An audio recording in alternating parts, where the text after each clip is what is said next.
pertanyaan-pertanyaan yang telah diajukan oleh orang tua jangkau. Saya lanjutkan ke emosi yang kedua. Bagaimana cara menghadapi dan mengatasi emosi anak, di mana anak gampang sedih dan menangis jika tidak bisa mengerjakan sesuatu, atau jika tidak ditanggapi cepat, atau tidak direspon cepat. Kalau tadi emosinya keluar, ini emosinya anak ke dalam. Jadi anak dalam kondisi pressure atau tekanan atau mengalami kesulitan biasanya menangis. Senjata yang paling mudah meluluhkan orang tua, yaitu menangis. Sebagai orang tua, kita harus melatih anak bahwa menangis bukan jalan keluar untuk menyelesaikan masalahnya.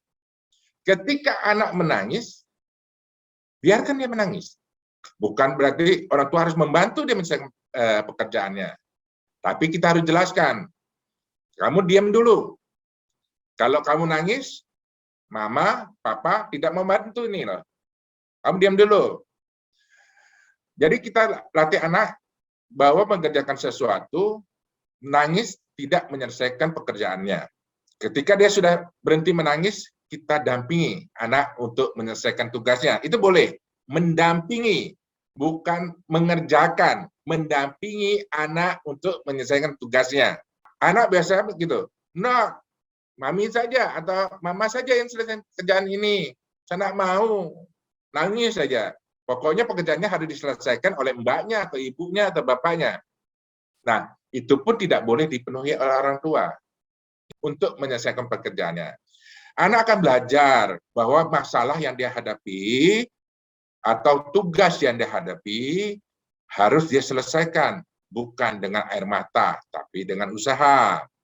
Kemudian tidak ditanggapi cepat atau tidak direspon cepat. Cepat di sini saya tidak bisa mengukur dan kuantitatif respon yang ditanggapi atau respon apa yang dimaksudkan. Tapi kalau boleh saya menjelaskan gitu. Kalau ketika anak bertanya sebagai orang tua, tentu kita harus memberikan respon. Sebentar ya, itu respon. Kalau itu yang dimaksudkan tidak merespon atau menanggapi cepat, maka kita harus latih. Tapi jangan sebaliknya. Ketika anak bertanya, Mami, ini kita tidak jawab apa-apa. Ya, nantilah. Gitu. Nggak jelas. Sebagai orang tua kita nggak jelas. Nanti kita nggak, nanti. Nggak jelas. Kalau saya dengan anak waktu masih kecil, atau istri waktu anak masih kecil, nanti selesai masak, kita kerjain sama-sama ya. Nanti sepulang mami dari kantor, kita kerjain sama-sama ya. Ada waktu yang diberikan pada anak. Waktunya jelas. Sehingga anak akan belajar bahwa persoalan dia sudah diatur dengan manajemen waktu yang tepat. Dan orang tua harus bertanggung jawab bahwa persoalan anak akan dapat diselesaikan pada waktu tersebut. Jangan pada nanti ya selesai masak, maminya nonton drakor, mama. Nonton drakor. Ming, bagaimana nih? Tunggu, ini lagi seru nih drakor ini. Ini pemerannya lagi nyebrang nih. Tunggu ya, habis nyebrang ya. Habis nyebrang, tunggu ya. Dia lagi mau ketemu orang nih. Nah, itu tentu anak akan protes. Karena sebagai orang tua tidak memberikan suatu kepastian kepada anak. Dan kondisi ini memang harus dilatih. Karena semakin dewasa anak, maka anak akan menghadapi tugas dan tanggung jawab yang jauh lebih besar. Stres yang jauh lebih besar. Jadi saya melihat permasalahan pertanyaan anak ini, yaitu kemampuan anak menghadapi situasi yang stres dalam hidupnya. Jadi kita harus latih bahwa tidak menangis. Yang lebih berat pernah orang bertanya kepada saya, bahkan ada yang sampai melukai dirinya, bukan hanya menangis. Kalau dia tidak diperhatikan atau tidak didengar oleh orang tua, dia pukul-pukul kepalanya. Ayo, saya disayang, gitu kan. Kalau sampai anak melakukan itu, Bapak Ibu tentu harus menghentikan dulu tindakan yang destruktif tersebut. Turunkan tangannya, hentikan tangisnya. Jangan dibiarkan. Kalau tadi saya bilang, kalau menangis dibiarkan, suruh dia tenang. Tapi kalau sampai melakukan tindakan pemukulan seperti ini, pukul seperti ini, maka Bapak Ibu harus menghentikan tangannya dulu. Tenangkan anak dulu.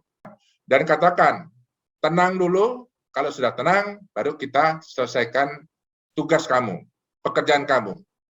Dan anak harus tahu bahwa mana yang prioritas dan tidak prioritas semenjak usia dini.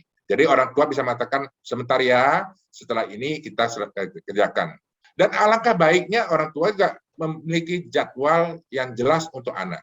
Jadi kalau jam 4 adalah waktu untuk menyiapkan atau menyelesaikan tugas dari sekolah. Tapi setahu saya, anak PAUD tidak ada tugas. Setahu saya, anak PAUD tidak ada PR. Kalau ada tugas, itu enggak tugas yang sehari-hari, biasanya menemani ibu masak. Atau kegiatan yang diberikan oleh sekolah di PAUD adalah kegiatan positif yang bisa dikembangkan oleh ibu dan anak atau ayah dan anak di rumah.